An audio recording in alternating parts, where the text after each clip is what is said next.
Welcome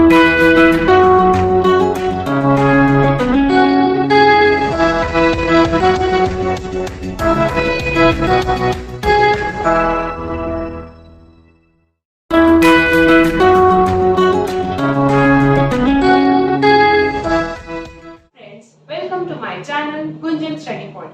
एक ऐसा point है, एक ऐसा एरिया है जहां आप अपने मैथ्स के डाउट्स को क्लियर कर सकते हैं, अपने मैथ्स के कॉन्सेप्ट्स की फाउंडेशन को स्ट्रॉन्ग कर सकते हैं।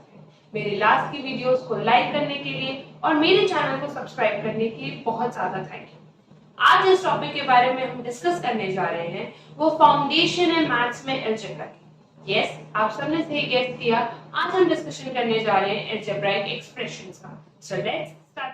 Before starting with the lesson, हमें लेसन का बेस पता होना बहुत ज्यादा जरूरी है। जब हम अलजेब्रा की बात करते हैं तो अलजेब्रा 3 थिंग्स से मिलकर बनती है। And what are those 3 things? The first is a constant, second variable and third operators. अब ये 3 चीजें क्या है? As the name suggest constant, जिसकी वैल्यू चेंज नहीं होती over a period of time. जैसी वैल्यू है वैसी की वैसी रहेगी। They are known as constant. For example 4 will always remain a 4. 4 कभी भी चेंज नहीं होने वाला। -1 will always remain a -1. 0 will always remain a 0. तो जो हमारी न्यूमेरिक वैल्यूज है 4, -1, 0, ये सब होते हैं हमारे कांस्टेंट। देन कम वेरिएबल, जिसकी वैल्यू चेंज होती रहती है जैसे जैसे हम उसमें कांस्टेंट्स पुट करते हैं। They are known as variable. That means all the alphabets जैसे कि A, X, P and so on, ये होते हैं हमारे वेरिएबल्स।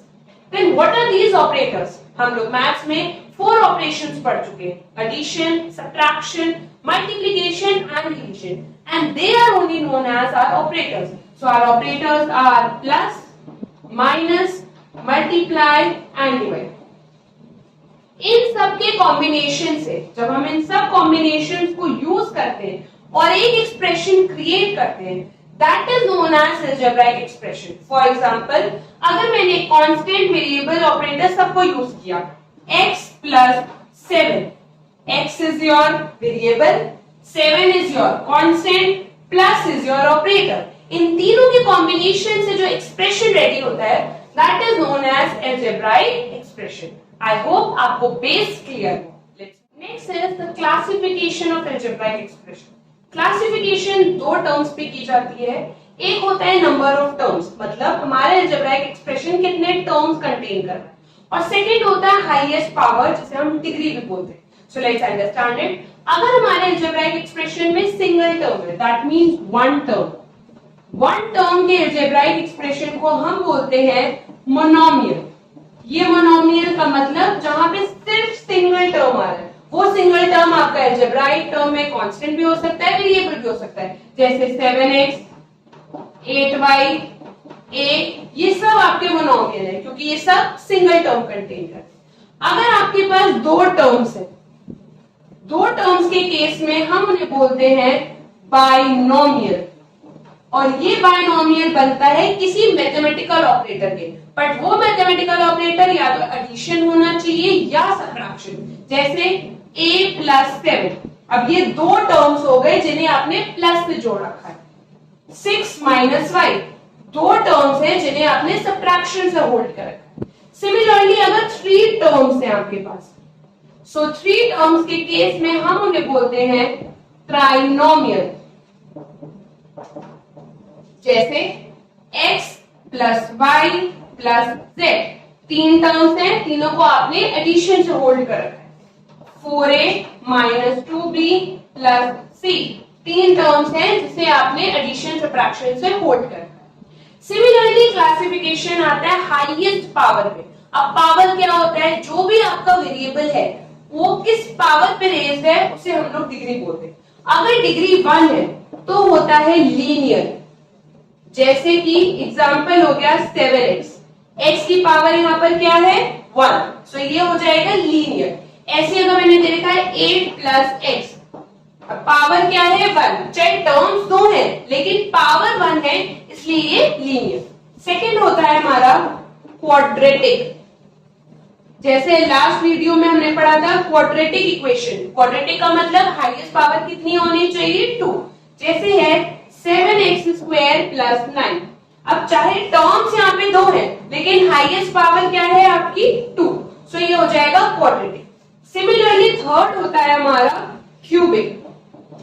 जैसे x³ + 3x² + 3x + 1। अब टर्म्स यहाँ पे 4 है लेकिन हाईएस्ट पावर कितनी है हमारी 3, सो ये हो जाएगा हमारा क्यूबिक। आई होप क्लासिफिकेशन आपको क्लियर हुआ। Next are like and unlike terms. अब जैसे हम लोग नॉर्मल लैंग्वेज में बोलते हैं we are liking each other या we are alike. We are alike मतलब हम दोनों की बातें एक जैसी हैं, हमारी थॉट प्रोसेस एक जैसी है, तो हम बोलते हैं सिमिलर है, हम एक जैसे हैं। ऐसे अलजेब्रा में लाइक एंड अनलाइक टर्म्स कब होता है, जब आपका वेरिएबल सेम हो। जैसे 4a और 3a दोनों का वेरिएबल सेम है, सो ये कैसे टर्म्स हो गए आपके, लाइक टर्म्स हो।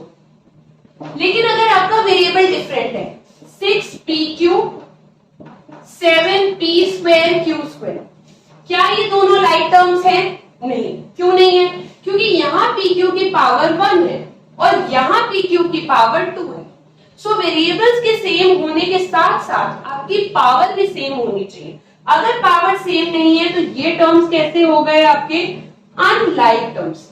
और ये समझना क्यों जरूरी है कि लाइक टर्म्स क्या होते हैं, अनलाइक टर्म्स क्यों होते हैं, क्योंकि ये बेस बनाते हैं आपके एडिशन और सब्ट्रैक्शन का। मैंने बहुत बार बच्चों को देखा, अगर मैं उन्हें बोलूं 4 + x, क्या 4 और x को हम ऐड कर सकते हैं? ऑटोमेटिकली हाँ भी आएगा, ऑटोमेटिकली आंसर 5x भी आएगा। बट क्या ये सही है? No. Why? First of all like terms नहीं है, ये कांस्टेंट है, ये वेरिएबल है, आप ऐड नहीं कर सकते। और कांस्टेंट और वेरिएबल तो वैसे भी ऐड नहीं होते, तो आंसर पॉसिबल नहीं है। सिमिलरली 6a + 7b, क्या इसका आंसर 13a भी हो सकता है? नहीं हो सकता। क्यों? क्योंकि ये आपका a है, ये आपका b है, ये दोनों अनलाइक टर्म्स है। बट अगर यही सेम चीज मैं बोलूं 7x और 4x, क्या अब इन्हें ऐड कर सकते हैं? यस। व्हाई? बिकॉज दोनों के वेरिएबल सेम है, तो आंसर हो जाएगा आपका 11x।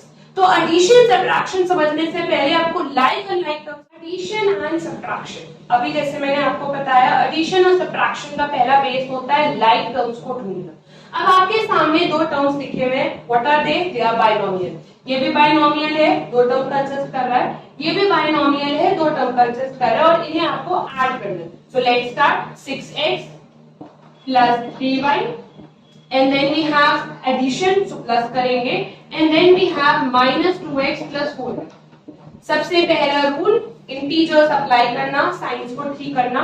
so 6x + 3y, now plus minus -2x and plus and plus will be +4y। Next होता है लाइक टर्म्स को ग्रुप कर लेना। x और x लाइक टर्म है, आप उन्हें साथ में ग्रुप कर लीजिए। Similarly 3y and 4y are your like terms, इन्हें आप कर लीजिए। अब next and the last step is adding only the coefficients. अब ये एक नया वर्ड आया, मैंने क्या बोला, कोफिशिएंट। कोफिशिएंट का मतलब x का कोफिशिएंट क्या है यहाँ पे 6, जो न्यूमेरिक वैल्यू है। इधर x का कोफिशिएंट क्या है -2। बहुत बच्चे क्या करते हैं 6x - 2x को 4 लिख देंगे, x को गायब भी कर देते हैं। So no, that is wrong. आपको याद रखना है x वैसी का वैसे रहेगा, ऑपरेशन कोफिशिएंट्स पे होंगे, तो x तो आएगा ही आएगा, 6 - 2 4 भी आएगा, सो 4x is your answer. Similarly plus 3y + 4y क्या हो जाएगा 7y, and that is your. The most important part of algebra is understanding subtraction, क्योंकि दो चीजें आती हैं, साइन चेंज होना एंड द वर्ड फ्रॉम। ये मैंने अपनी टीचर्स की क्लास में भी आपको समझाया था कि प्रीपोजिशन फ्रॉम बहुत इंपॉर्टेंट होती है। फ्रॉम का मतलब सेकंड ब्रैकेट हमेशा हमारा फर्स्ट प्लेस पे आएगा। So we will shift it 6a - 9b - 7c, इस पूरे ब्रैकेट में से आपको इसे हटाना है, माइनस करना है। सो -2a - b + 4c। अब एक रूल जो आपको हमेशा याद रखना है, कभी नहीं भूलना है, जिस टर्म के आगे कोई साइन नहीं है उसका मतलब ऑटोमेटिकली वो कौन से साइन के साथ है, प्लस के साइन के साथ है। So this is plus, this is plus. And why am I telling you, मैं आपको क्यों समझा रही हूँ, क्योंकि जब अभी ब्रैकेट्स ओपन होंगे तब कंफ्यूजन वहां आएगी, तब आपको समझ में आना जरूरी है. So first bracket remains the same, कुछ नहीं बदलना है आपको, plus 6a minus 9b minus 7c. Now the rule starts. Minus plus, पहले एक एक टर्म को मल्टीप्लाई करेंगे, minus plus minus 2a minus minus plus, so plus b minus plus minus 4c. Directly jump नहीं करते जाना, एक एक टर्म को मल्टीप्लाई करना है ब्रैकेट. अब again the same thing, grouping the like terms together. So 6a and minus 2a एक साथ आ जाएगा आपका, बीच में plus, minus 9b plus b एक साथ आ जाएगा, again plus, minus 7c minus 4c एक साथ आ जाएगा. Now let's start solving them. 6a minus 2a solve. 6a minus 2a is 4a plus minus 9 plus 1. Minus plus minus and sign is always of the greater number. ये rule कभी नहीं भूलना है teachers का. Minus 7 minus 4. So minus minus plus sign of the greater number. अब last final answer, so 4a plus minus minus 8b plus minus minus 11c, and that is your final. I hope आप सबको algebraic expressions का base आज clear हुआ होगा. ये concept, ये chapter भी कंप्लीट नहीं हुआ है, अभी हमें मल्टीप्लिकेशन डिस्कस करना है, डिवीजन डिस्कस करना है, एंड मोस्ट इंपॉर्टेंटली फैक्टराइजेशन को डिस्कस करना है. So please continue with my next lesson also. मेरे चैनल को सब्सक्राइब करिए, मेरी वीडियोस को लाइक करिए, ताकि जल्द से जल्द मैं आपको अच्छी वीडियोस शेयर कर सकूं.